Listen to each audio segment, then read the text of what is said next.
ഇന്നത്തെ നമ്മളെ റെസിപ്പി വളരെ സിമ്പിളാണ്. നെത്തോലി പീര വറ്റിച്ചത്.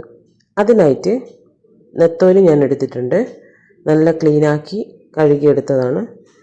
അപ്പോൾ ഇതിലേക്ക് നമുക്ക് ആവശ്യമായിട്ടുള്ളത് 10-25 ചെറിയുള്ളി വേണം. ചെറിയുള്ളി കൂടുതൽ ഇടുന്നതിനനുസരിച്ച് ടേസ്റ്റ് കൂടുതലായിരിക്കും. വെളുത്തുള്ളി, ഒരു കഷ്ണം ഇഞ്ചി, 4 ഉണ്ടമുളക് എടുത്തിട്ടുണ്ട്. കാന്താരിയുണ്ട്, അതെടുക്കാം. കറിവേപ്പില.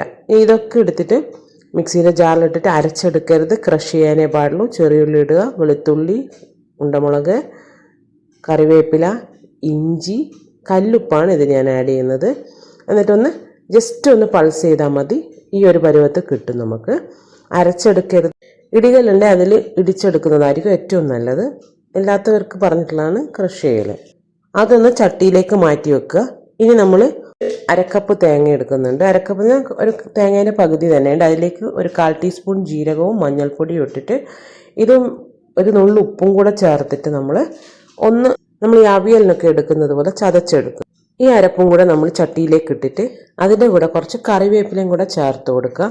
പിന്നെ കുറച്ച് വെളിച്ചെണ്ണയും കൂടെ ചേർത്തിട്ട് അതൊന്ന് നന്നായിട്ട് മിക്സാക്കി എടുക്കുക. ഈ ഉള്ളിയും തേങ്ങയും കൂടെ എല്ലാം കൈകൊണ്ട് നമ്മൾ കുഴച്ചിട്ട് ഒന്ന് മിക്സാക്കുക.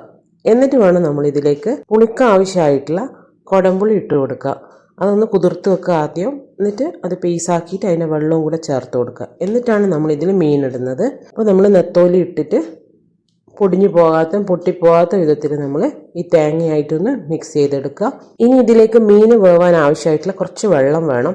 അത് നമ്മൾ ആ തേങ്ങ ക്രഷ് ചെയ്ത മിക്സീൻ്റെ ജാറിൽ കുറച്ച് വെള്ളം ഒഴിച്ചിട്ട് അതൊന്ന് ഇതിൻ്റെ മുകളിൽ കുറച്ച് മതി, ഒരു 1/4 കപ്പ് മതി, അത്രയേ ആവശ്യമുള്ളൂ. എന്നിട്ട് നന്നായിട്ട് എല്ലാം ഒന്ന് തട്ടിപ്പൊത്തി വെച്ചിട്ട് മൂടി വെച്ച് കൊടുക്കുക. നെത്തോലി വളരെ വേവ് കുറഞ്ഞ മീനായതുകൊണ്ട് ഒരു 10-15 മിനിറ്റ് കൊണ്ട് തന്നെ അതായി കിട്ടും. പിന്നെ അതിൻ്റെ വെള്ളം ഒന്ന് വറ്റിക്കുക. അത് മൂടി തുറന്ന് വെച്ചിട്ട് കുറച്ച് നേരം വെള്ളം ഒന്ന് വറ്റി വന്നു കഴിഞ്ഞാൽ എല്ലാ ഭാഗവും ഒന്ന് മെല്ലെ മെല്ലെ തട്ടി എടുക്കുക മാത്രം, അല്ലാണ്ട് കുഴച്ചെടുക്കരുത്. സ്പൂൺ കൊണ്ട് ചെറുങ്ങനെ ചെയ്യാം. എന്നിട്ട് അതിലേക്ക് കുറച്ചും കൂടെ വെളിച്ചെണ്ണ ലാസ്റ്റ് ഒന്ന് ഇട്ടിച്ചു കൊടുക്കുക. അത്രയേ ആവശ്യമുള്ളൂ. അപ്പോൾ നമ്മളെ റെസിപ്പി റെഡിയാണ്. വളരെ ടേസ്റ്റിയാണ്. അപ്പോൾ എല്ലാവരും ചെയ്ത് നോക്കുക. ഇഷ്ടമായാൽ സപ്പോർട്ട് ചെയ്യാൻ മറക്കരുത്. നാളെ നല്ല റെസിപ്പി ആയിട്ട് വരാം.